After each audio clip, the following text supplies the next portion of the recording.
Good day, ladies and gentlemen, brothers and sisters. Today, I want to remind you of a profound truth.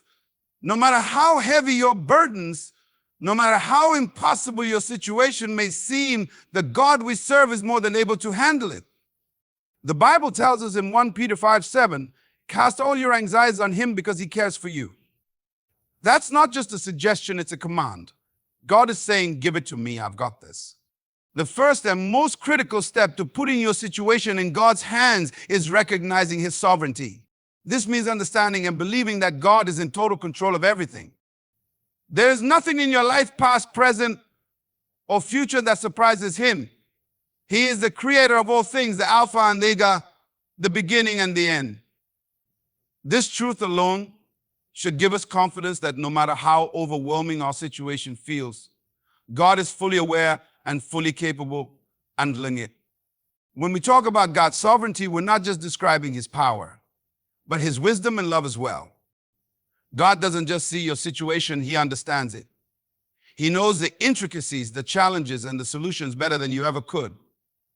Jeremiah 29:11 reminds us of this when God says, "For I know the plans I have for you, declares the Lord, plans to prosper you and not to harm you, plans to give you hope and a future." This isn't a vague statement, it's a divine promise. God's plan for your life is good, and his knowledge of your struggles is intimate and personal.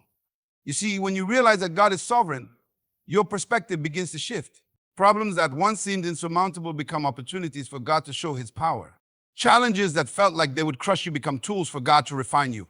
When we operate under the understanding of God's sovereignty, we are reminded that nothing happens without his permission. Even the storms in our lives serve a purpose.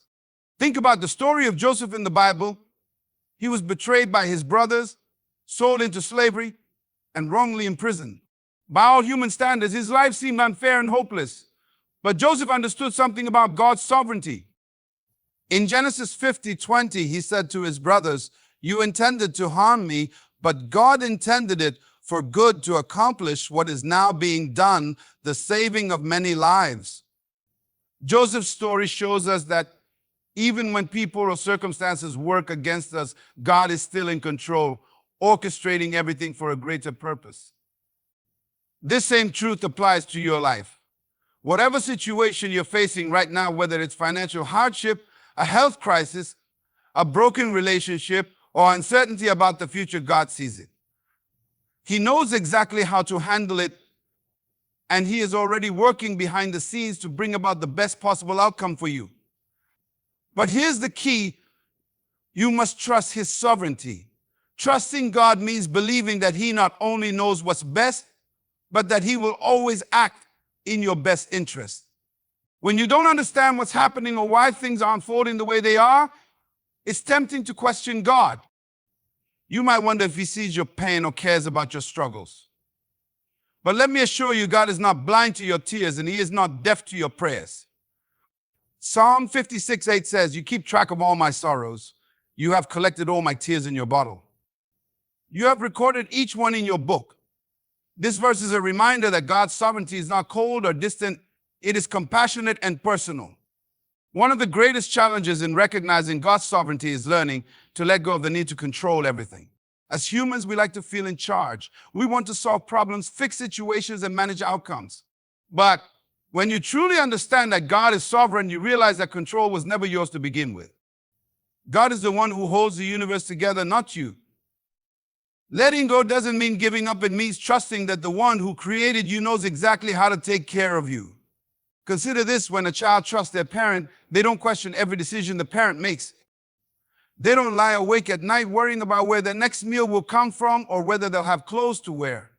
They rest in the assurance that their parent has everything under control. This is the kind of trust God desires from us. He wants us to rest in his sovereignty, knowing that he is working all things together for our good. Let me encourage you with this truth.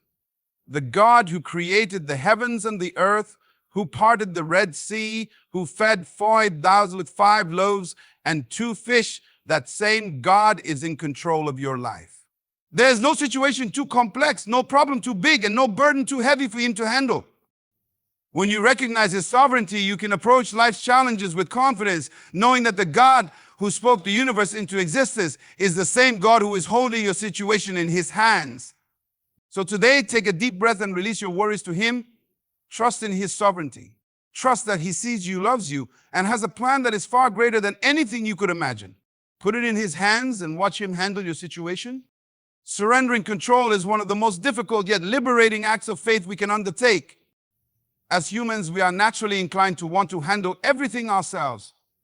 We strive to fix our problems, manage our challenge, and dictate the outcomes of our lives. But the truth is, the more we try to hold on, the more we realize how limited we are.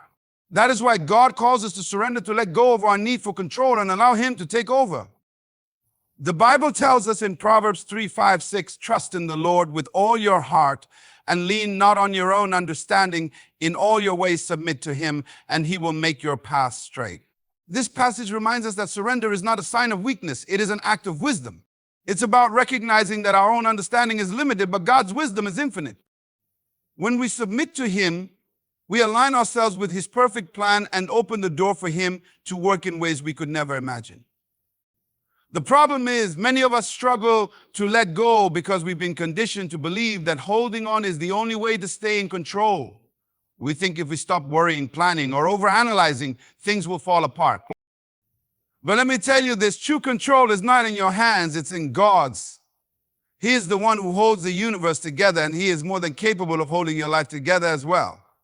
Think about the story of Peter walking on water. As long as Peter kept his eyes on Jesus, he walked on the waves. But the moment he became distracted by the wind and the storm, he began to sink. Why? Because he shifted his focus from Jesus to the situation around him. This is what happens when we try to control things on our own. We lose sight of God's power and start to sink under the weight of our circumstances. Surrendering control means shifting your focus. Instead of trying to figure out how to fix your situation, you look to the one who already has the solution. It's saying, God, I don't have all the answers, but I trust that you do. I can't see the way forward, but I believe you've already made a way. This kind of faith doesn't come naturally. It requires a deliberate choice to let go and trust God. Let me illustrate this with a simple analogy. Imagine holding a glass of water in your hand. At first, it doesn't feel heavy, but the longer you hold on to it, the heavier it becomes. Eventually, your hand starts to ache and your arm grows tired. This is what happens when we try to carry our burdens alone. The weight of worry, fear, and doubt becomes too much to bear. But the moment you release that glass into someone else's hand, the pressure is gone. This is what God is inviting you to do. Release your burdens to him and experience the freedom that comes from surrender. In Matthew 11:28-30, Jesus says, "Come to me, all you who are weary and burdened, and I will give you rest. Take my yoke upon you and learn from me, for I am gentle and humble in heart, and you will find rest for your souls. For my yoke is easy and my burden is light." Notice that Jesus doesn't promise to take away every challenge, but he does promise rest. When you surrender your control to him, you exchange the heavy burden of trying to do it all yourself for the lightness of his peace and guidance. Surrender doesn't mean you stop taking action. It means you stop trying to control the outcome. It's about doing what you can and trusting God with what you can't. It's about stepping out in faith and leaving the results in his hands. This doesn't happen overnight, but with each step of surrender, you'll find that God's grace is sufficient, his strength is perfect, and his plans are far better than anything you could have orchestrated on your own. So what is it that you're holding on to today? Is it fear about the future, worry over your finances, anxiety about a relationship or a health issue? Whatever it is, God is asking you to let go. He's saying, trust me, I've got this. The question is, will you trust him enough to release it into his hands? Remember, surrender is not about giving up. It's about giving over. It's about acknowledging that God is God and you are not. And when you let go, you'll discover the peace and freedom that comes from knowing your life is in the hands of the one who loves you more than you can imagine. Put it in his hands and he will handle your situation. Trusting God's timing is one of the most challenging aspects of faith. As human beings, we live in a world that prioritizes instant results. We want everything now, solutions to our problems, answers to our prayers, and resolutions to our struggles. But God operates on a different timeline, one that is not bound by our schedules or expectations. His timing is perfect, even when it doesn't align with what we think is best. Ecclesiastes 3:1 reminds us, to everything there is a season and a time for every purpose under heaven. This means that every aspect of your life, the joys, the struggles, the waiting has a purpose in God's plan. Nothing is random or wasted. Even the delays and detours serve a greater purpose. But the question is, can you trust Him in the waiting? Waiting on God requires faith. It's easy to trust Him when things happen quickly or when the answers come immediately. But what about when the doors remain closed? What about when the healing doesn't come right away or the breakthrough seems far off? This is where trust is tested. God is not slow in keeping His promises, as some understand slowness. Instead, He works with intentionality, knowing the exact moment when His answer will bring the greatest impact in your life. Think about the story of Abraham and Sarah.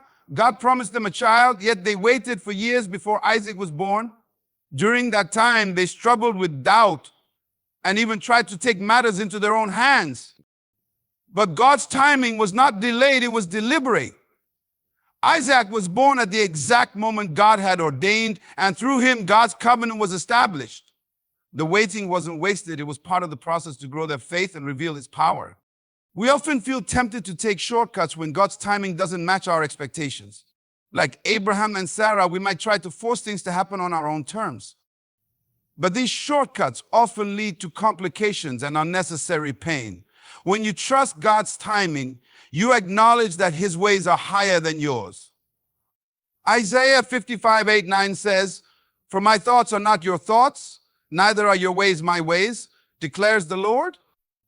As the heavens are higher than the earth, so are my ways higher than your ways and my thoughts than your thoughts."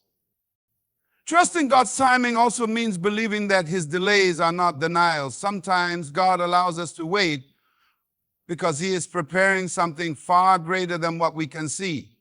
He is aligning people, circumstances, and opportunities to fulfill His purpose in your life.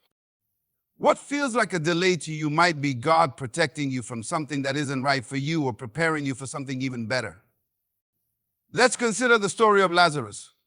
When Jesus heard that Lazarus was sick, He didn't rush to heal him immediately. Instead, He waited until Lazarus had died and been in the tomb for 4 days. To those watching, it seemed like Jesus was too late. But His timing was intentional. When Jesus raised Lazarus from the dead, it wasn't just a healing, it was a miracle that revealed His power and glorified God. If He had acted on human timing, the impact would have been far less significant. In your own life, there may be situations where you feel like God is too late. Maybe you've been praying for something for years without seeing any progress. It's easy to become discouraged or question whether God is listening. But remember, God is never early or late. He is always right on time. The waiting period is not a sign of His absence, but an invitation to trust Him more deeply. While you wait, God is working in you.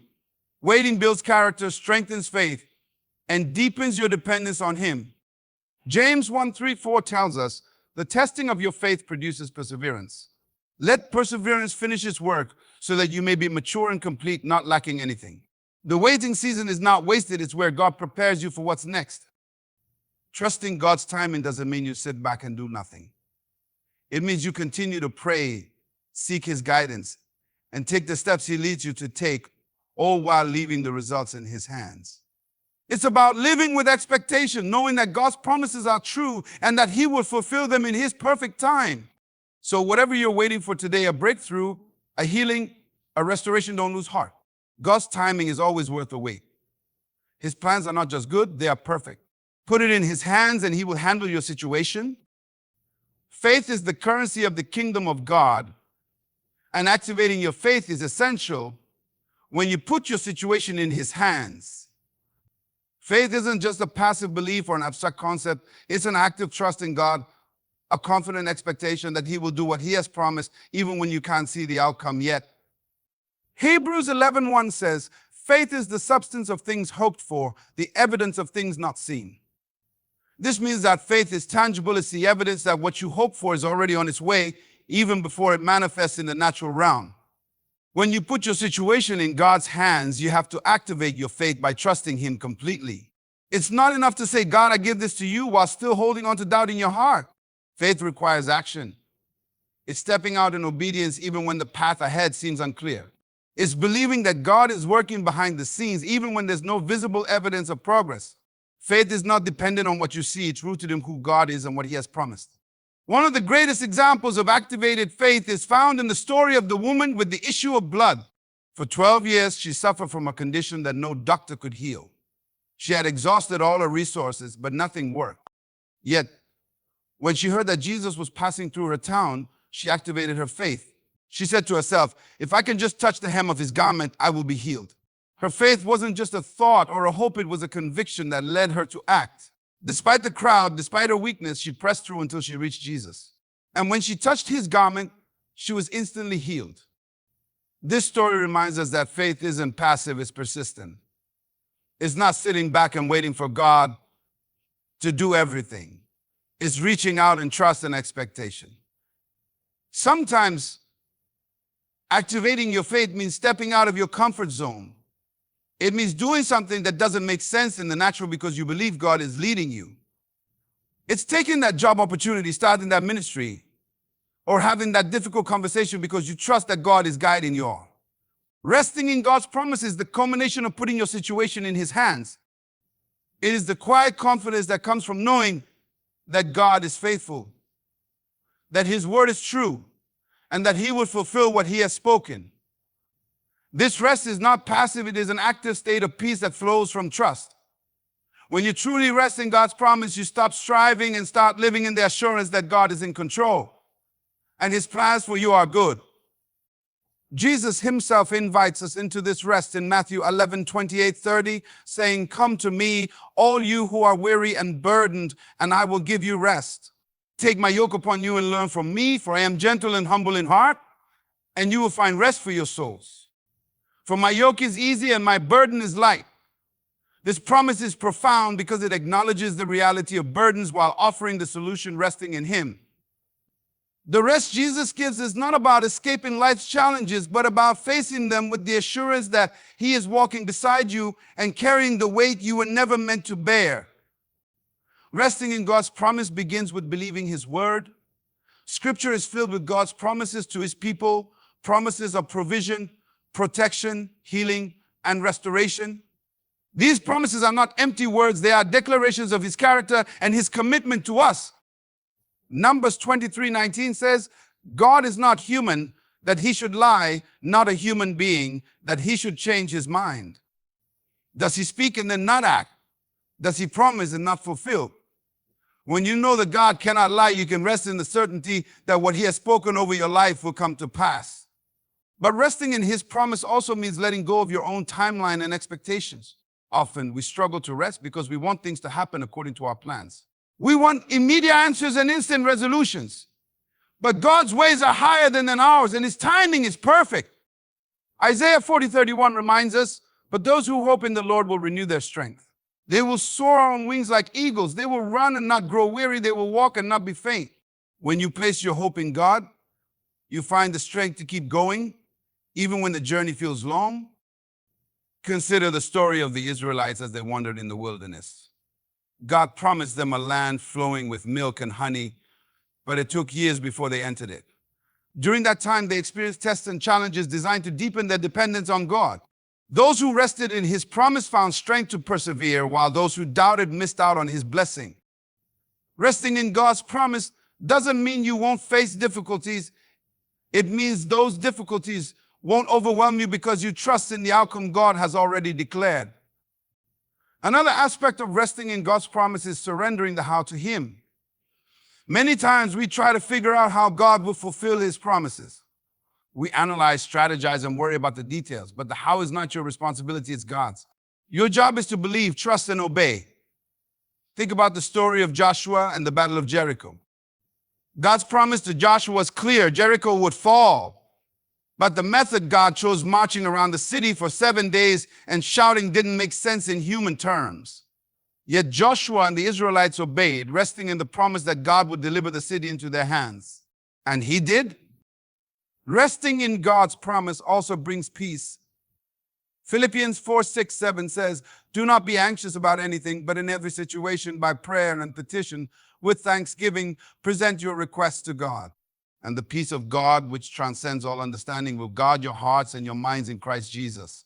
When you rest in God's promise, anxiety loses its grip on your heart because you know that God is in control. His peace protects you even in the midst of uncertainty. Lastly, resting in God's promise means living as if it's already done. Faith sees the outcome before it happens, and rest reflects that confidence. When you rest in God's promise, your actions, words, and attitudes align with the belief that God has already worked it out. You stop complaining, stop worrying, and stop praising Him for what He is about to do. So today, take a moment to reflect on the promises God has made to you. Choose to trust Him, release your anxieties, and rest in the assurance that He is faithful to complete the work He has started in you. Put it in His hands and He will handle your situation. As we bring this message to a close, I want to remind you of one powerful truth. God is fully able to handle your situation, no matter how complex or impossible it may seem. When you put it in His hands, you are not giving up, you are entrusting your life to the one who holds all things together. He is sovereign, He is faithful, and His timing is perfect. Surrender your control, activate your faith, and rest in His promises, knowing that He is working all things together for your good. This is not just about changing your circumstances, it's about transforming your perspective. When you trust God completely, you will experience His peace, His provision, and His power in ways you never imagined. So whatever you are facing today, remember that you are not alone. God is with you, and He has already made a way for you. Thank you for allowing me to speak into your life today. I pray that these words inspire you to trust God more deeply and live with renewed hope and confidence. May His blessings, favor, and peace abound in your life as you place everything in His hands. Good luck on your journey of faith, and may God's grace guide you every step of the way. Thank you, and God bless you.